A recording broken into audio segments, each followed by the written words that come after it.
Saúde e educação podem perder 500 bilhões em 9 anos. Diz matéria do G1 Economia. Sim, economia. Eu sou o professor Glauber, esse é o Jornal do Prof. E nós vamos analisar essa notícia. Gente, a notícia que vocês estão vendo aí é uma notícia já um pouco antiga. Era do dia 28 de março de 2024, mas essa manhã, que é o que eu estou gravando esse vídeo, que foi no dia 9 de abril, eu vi uma matéria do ICL, é que eu não achei a notícia do ICL, queria trazer para vocês, né? Eu procurei lá no portal do ICL, eu não achei a notícia lá, apesar deles terem falado sobre ela na área do ICL Notícias, né? Que é o canal deles do YouTube. Mas essa notícia ela tem a relação com isso, né? E ela fala de um relatório do Tesouro Nacional que vai propor uma reorganização do piso de investimentos que é feito nas áreas de saúde e educação. Tá? Vamos ler a matéria e aí, à medida que nós vamos lendo a matéria, nós vamos entendendo do que ela trata. Tá? Lembrando para vocês que essa matéria é do dia 28 de março e ela foi atualizada semana passada porque tem uma resposta do Tesouro Nacional que a equipe do G1 colocou na matéria ali. Olha só o que ela fala aqui. Saúde e educação podem perder, né? Voltando para o título, saúde e educação podem perder 500 bilhões em 9 anos com eventual mudança sobre piso, mostra Tesouro Nacional. A estimativa consta no relatório de projeções fiscais divulgado na semana passada pelo órgão, feita com base em simulações. Essa mudança das regras, que ainda não aconteceu, já foi defendida pelo próprio secretário do Tesouro Nacional, Rogério Seron. É óbvio que ela não aconteceu, porque para poder acontecer, ela teria que passar pelo Congresso Nacional, por discussões dentro do governo. Então, é um relatório do Tesouro Nacional. Não é que isso vai virar lei, tá? Mas é bom a gente ficar de olho, porque obviamente que o relatório, inclusive no relatório, pelo que a matéria do G1 traz, ele traz propostas do que o Tesouro Nacional propõe, né, para esse novo. E é óbvio que isso pode repercutir na área da educação lá na frente, tá? Então vamos lá, ó. As áreas da saúde e educação podem deixar de receber 504 bilhões em 9 anos, entre 2025 e 2033, caso as regras atuais para o piso, valor mínimo, nessas áreas sejam alteradas, estimou a Secretaria do Tesouro Nacional. O cálculo, que considera simulações feitas pelo órgão, consta no relatório de projeções fiscais, divulgado na semana retrasada. Essa mudança das regras de gastos mínimos em saúde e educação já foi defendida pelo próprio Tesouro Nacional, com o objetivo de evitar, no futuro, uma compreensão dos chamados gastos livres dos demais ministérios, problema do arcabouço fiscal já relatado pelo G1. O que são esses gastos livres? Para vocês que não entenderam aí o que ele está querendo dizer. Na regra proposta pelo arcabouço fiscal, aprovada recentemente aí pelo Congresso Nacional e implementada aí pelo governo federal, há uma regra que diz como que pode ser o gasto do governo nas áreas necessárias aí. O que ele diz? Ele diz que os gastos do governo, elas podem ser, primeiro, né, o gasto mínimo, tá? Esse é o mínimo para todas as áreas. Inflação, então a inflação subiu, o governo pode gastar o mesmo que a inflação subiu, tá? Na verdade, isso nem é que ele pode, ele tem que, porque se a inflação sobe, necessariamente ele tem que pagar a inflação, né, dessas áreas. E aí, entre os gastos livres, o que seriam esses gastos livres? 2,5% acima da inflação. Então, nas áreas ministeriais, o cara pode ir até 2,5% acima da inflação, ele pode gastar ali. Para a saúde e educação, esse gasto é diferente. A saúde e educação, eles fogem a essa regra do arcabouço fiscal, né? Porque existe uma regra constitucional que atrela o gasto em saúde e educação à questão do crescimento econômico do país. Né, o quanto que o Brasil cresceu economicamente falando, né, em arrecadação, quanto que é o crescimento da arrecadação do país. Então, arrecadando mais, por exemplo, o governo arrecadou. Aqui é diferente de você ter um crescimento necessariamente do PIB, etc. Né? Arrecadar, às vezes, ele arrecada mais do que cresce o PIB. Mas, vamos lá, o governo arrecadou, vamos supor, 10% a mais em impostos naquele ano. Então, para a saúde e educação, constitucionalmente, os gastos devem ser 10% a mais. Isso é um exemplo que eu estou dando, tá? Então, aumentou a arrecadação do governo, o governo tem que gastar mais com saúde e educação, proporcionalmente à arrecadação do governo. Tá? É assim que funciona as definições do gasto com saúde e educação atualmente, né? Mas vamos entender qual que é a proposta do Tesouro Nacional, né? O secretário do Tesouro Nacional, Rogério Seron, informou em abril de 2023 que seria encaminhada, no segundo semestre do ano passado, uma proposta de emenda à Constituição, PEC, né? Uma PEC, para alterar o formato de correção do piso, valor mínimo dos gastos com saúde e educação. Até o momento, porém, isso não foi feito. Então, o secretário do Tesouro Nacional, Rogério Seron, falou o ano passado, em abril do ano passado, que ele faria esse encaminhamento para o Congresso Nacional, né, para o governo, mas não fez. Pelo menos até o momento dessa matéria, que é do dia 28 de março, ele não teria feito esse encaminhamento. Sem limitação de outras áreas obrigatórias, a estimativa do órgão é que as despesas livres dos demais ministérios, aquelas que não são obrigatórias, não terão mais espaço a partir de 2030. Então, o que alega o Tesouro Nacional de acordo com o G1? Lembra que eu falei, acabei de dizer para você, o gasto mínimo da inflação mais 2,5%, que é são as despesas livres. E, de acordo com o Tesouro Nacional, se os gastos com saúde e educação não forem revistos, as outras áreas, elas não poderão crescer mais do que a inflação, entende? Elas não poderão ter essa margem de 2,5% para receber de investimento. Tá? Economistas já consultados pelo G1, porém, apontaram que há outras alternativas de cortes de gastos que não sejam necessariamente saúde e educação. Então existem outras possibilidades. Eles citaram uma reforma administrativa, uma reforma previdenciária, a consolidação de programas sociais e mudanças no abono salarial, entre outras possibilidades. Então, isso são algumas das sugestões aí que esses economistas apontados aí pelo G1, né, questionados pelo G1, falaram a respeito dessa questão.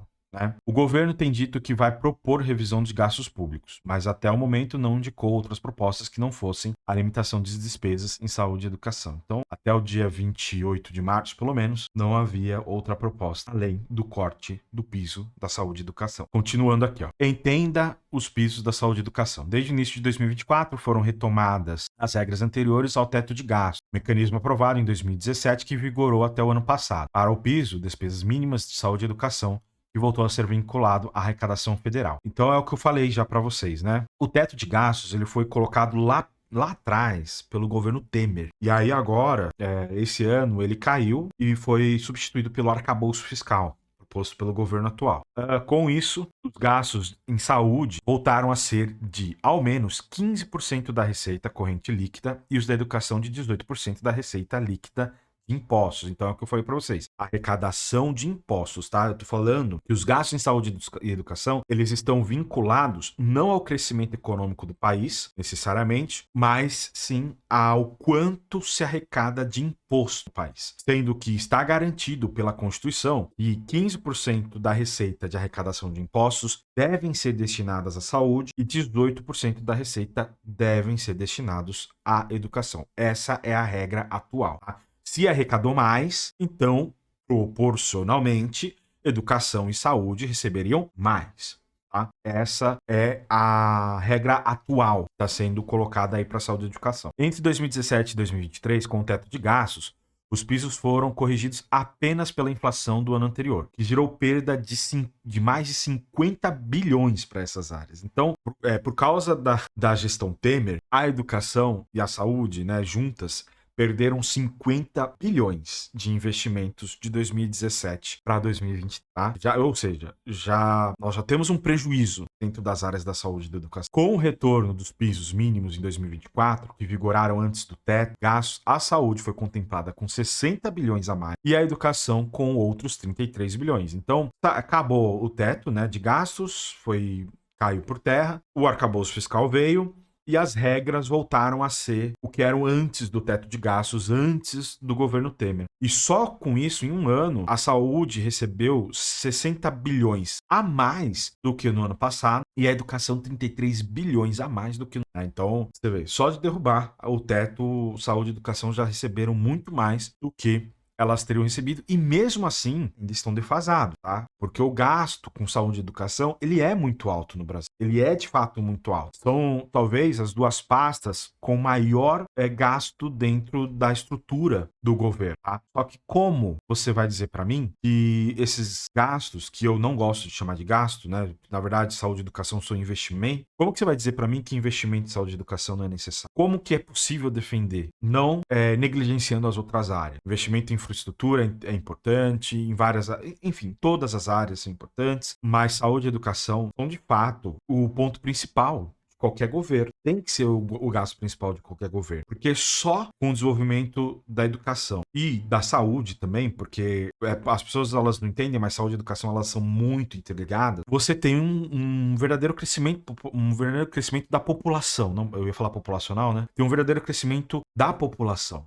Você tem uma melhora, por exemplo, da qualificação de trabalho, o que dá para o país outras possibilidades de arrecadação, e de participação no mercado mundial, entendeu? Falando dentro da proposta capitalista, da questão da economia mundial, da macroeconomia. Você quer que o país se desenvolva, você quer que o país ele realmente seja um país grande, né, considerado grande, desenvolvido, não só na sua economia, mas em todas as suas áreas, então a base precisa ser saúde e educação. Tá? Essa é a minha concepção. Não sei se vocês concordam, se vocês discordam, pode comentar aí nos comentários. Cálculos do Tesouro Nacional. De acordo com os cálculos divulgados pelo Tesouro Nacional, a mudança das regras atuais para os pisos em saúde e educação poderia gerar uma perda de recursos que não seriam mais carimbados para essas áreas, de 190 bilhões a 504 bilhões entre 2025 e 2033.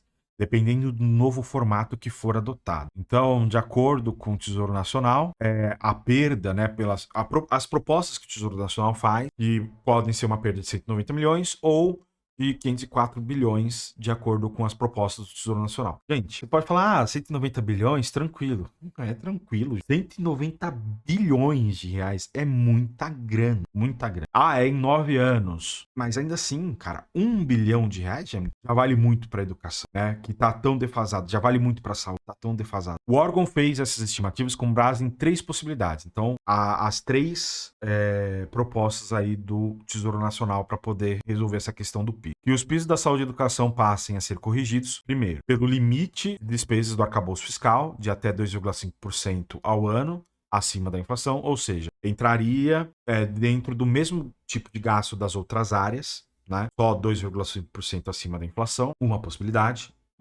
Pelo crescimento do PIB real per capita do ano anterior. Então, ao invés de ser pelo crescimento da arrecadação, passa a ser pelo crescimento do PIB, o que é patético, na minha opinião, já que o PIB ele tende a ter um crescimento menor do que a arrecadação. Então, você tem lá um PIB que vai crescer 1%, 2%. Seria até pior do que a proposta anterior, de você colocar limite de 2,5%. Pelo crescimento populacional do ano anterior. Respira fundo. Você, professor de geografia, deve estar respirando fundo nesse momento, né? Porque assim, o que a gente entende, e isso é básico de geografia, isso eu passo para os meus alunos do 7º ano. A população mundial, ela tende a diminuir. Ela está em crescimento, né? Nós batemos aí, se eu não me engano, ano passado, eu não lembro agora o ano que foi, 8 bilhões de pessoas no mundo. Mas o ritmo de crescimento, ele tem diminuído. Ele ainda está em crescimento, mas ao que se propõe, ou o que se imagina, né? A ciência imagina que vai acontecer daqui a alguns anos, é que esse crescimento vire queda. E o Brasil já está mostrando esses sinais.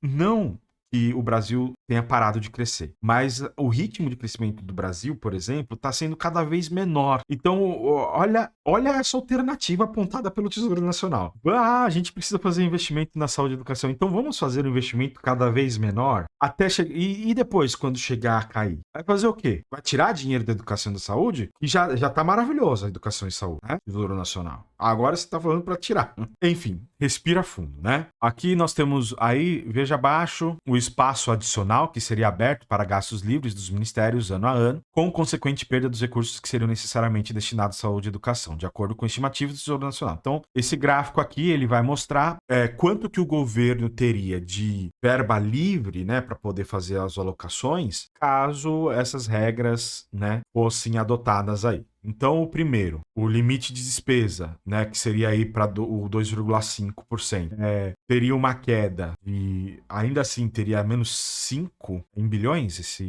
número, em bilhões. Teria aí uma queda de 5%, de 5 bilhões abaixo, se fosse isso em 2025, tá? Tô falando aqui, ó. Para chegar em 2033, o governo ter, na primeira opção apresentada ali pelo Tesouro Nacional, 62 bilhões de margem, 69 bilhões bilhões na segunda alternativa, que é pelo crescimento do PIB, e 131 bilhões se usar a alternativa do crescimento populacional, né? Ou seja, o governo teria 131 bilhões para gastar em outras áreas, e saúde e educação, que basicamente faltou dizer isso, né, Tesouro Nacional. E a saúde e educação vão para casa do rei, né? Esses efeitos são importantes para reforçar a perenidade do regime fiscal sustentável, arcabouço fiscal, no médio e longo prazo, uma vez que são os recursos projetados como demais discricionária, que estão disponíveis para a implementação de novos projetos governamentais, não obrigatórios e que visam atender às necessidades da população em momentos específicos do tempo, avaliou o Tesouro Nacional. Gente, a fixação que alguns economistas têm sobre a questão das regras, controle fiscal, de controle de gastos do governo, às vezes me impressiona. Ninguém nega que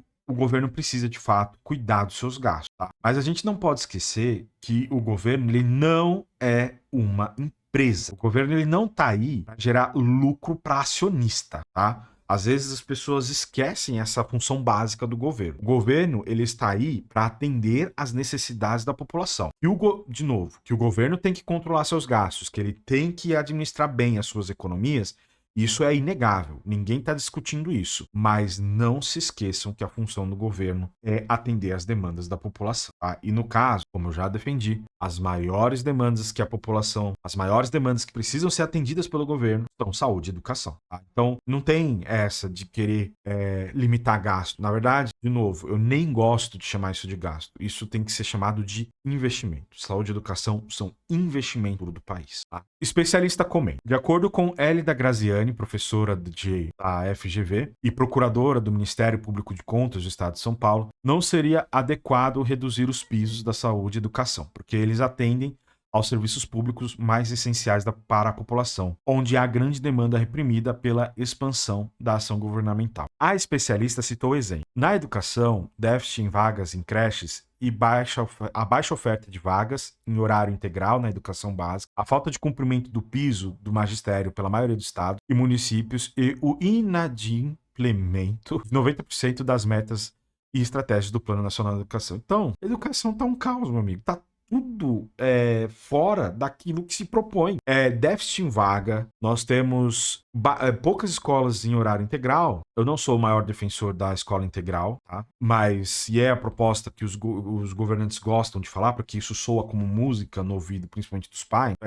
Ok. Né? Então ela colocou esse ponto. Falta do cumprimento do piso do magistério. Então o piso salarial dos professores já não é cumprido na maioria dos estados brasileiros, né? O que faz com que alguns estados, né, estado de São Paulo, diga que paga mais do que o piso dos seus professores, tá? Só que pagar mais, pagar um pouquinho a mais do que uma miséria continua sendo uma miséria, tá? Que bem claro aí para algumas pessoas dos órgãos governamentais de educação aqui locais. E fora que ainda, né, os planos, as metas para a educação, de acordo com a especialista aí, Hélida Graziani, da FGV, estão muito longe de serem atingidas. 90% em defasagem, 90% em atraso. Então vocês estão vendo que há uma situação precária na educação, né, Tesouro Nacional. E, olha só, continuando aqui, ó. Na saúde, a demanda reprimida é ainda mais notável pelo tempo de espera por procedimentos eletivos e pela judicialização em busca de medicamentos e procedimentos mais atualizados. A própria incorporação universal das vacinas, vide o caso recente da vacina da dengue, é relativamente lenta,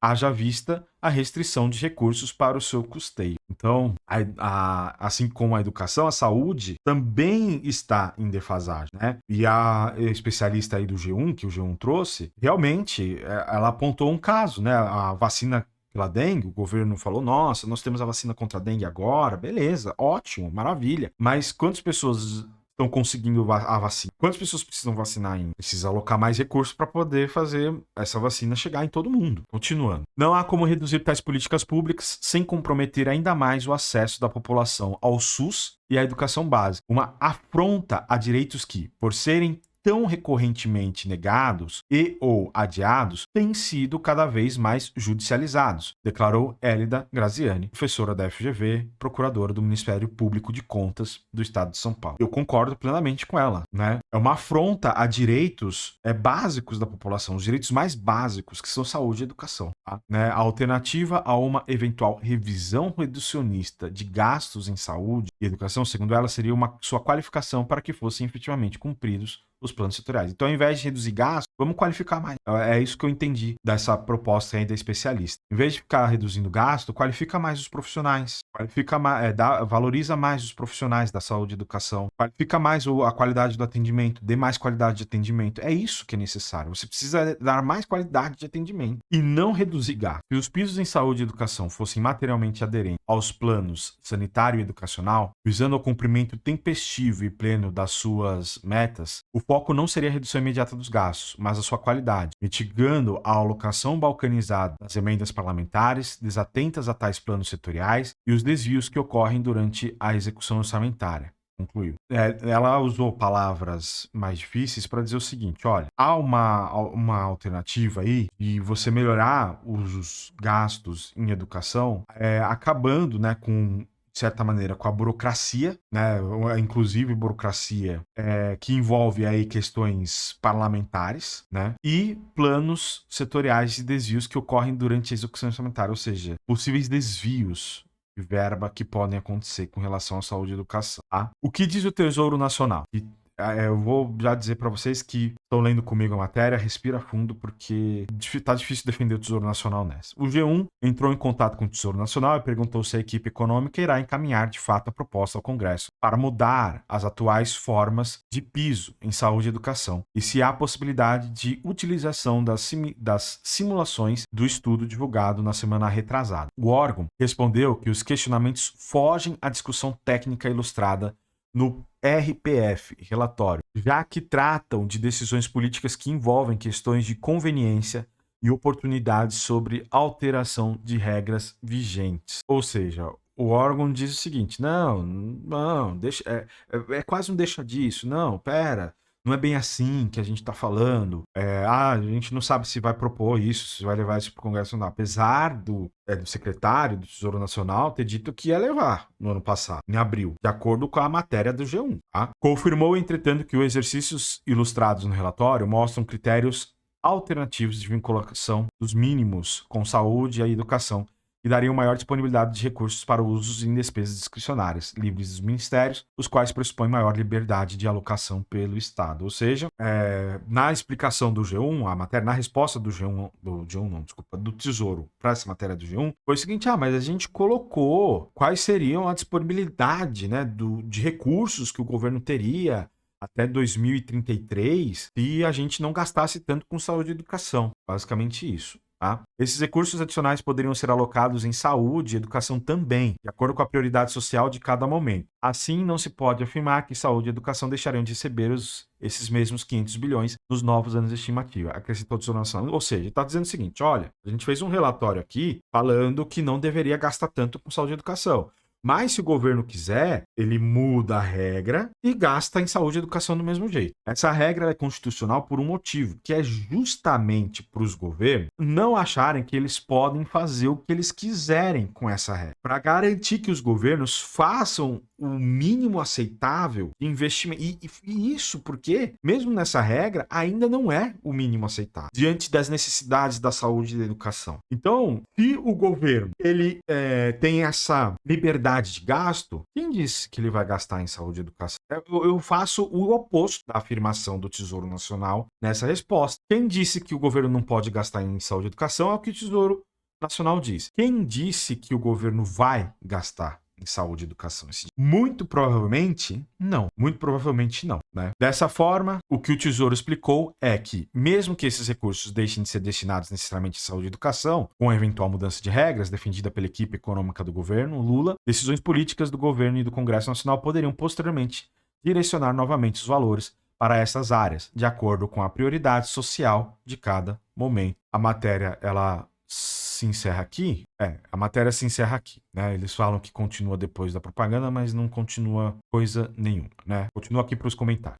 Então, essa ideia do Tesouro Nacional de que, não, mas o governo pode gastar. Gente, a lei, ela existe justamente para evitar que os governos, eles atuem de maneira fora daquilo que a população demanda. E um governo, eu não estou dizendo que o governo Lula seria um governo que, nem que governos passados também, tá? Seriam governos que negassem aí essa questão da importância da educação ou da saúde. Eu acho que nenhum governo no seu discurso, não existe governo que seja minimamente consciente, negaria a importância dessas áreas. Mas o discurso, ele nem sempre é a prática. É óbvio, né? Nós sabemos aqui, e eu posso dizer isso sem medo de alguém falar que isso é teoria da conspiração, ou qualquer coisa do gênero, mas quem trabalha na educação sabe muito bem que existe um grupo muito forte dentro da política nacional que não é partidário de um investimento grande na área da educação, né? A gente está falando aí de questões que são trabalhadas no nosso dia a dia desde muito tempo atrás. Educação pública de qualidade não é interesse de grande parte da classe política. Por quê? Pessoas mais críticas politicamente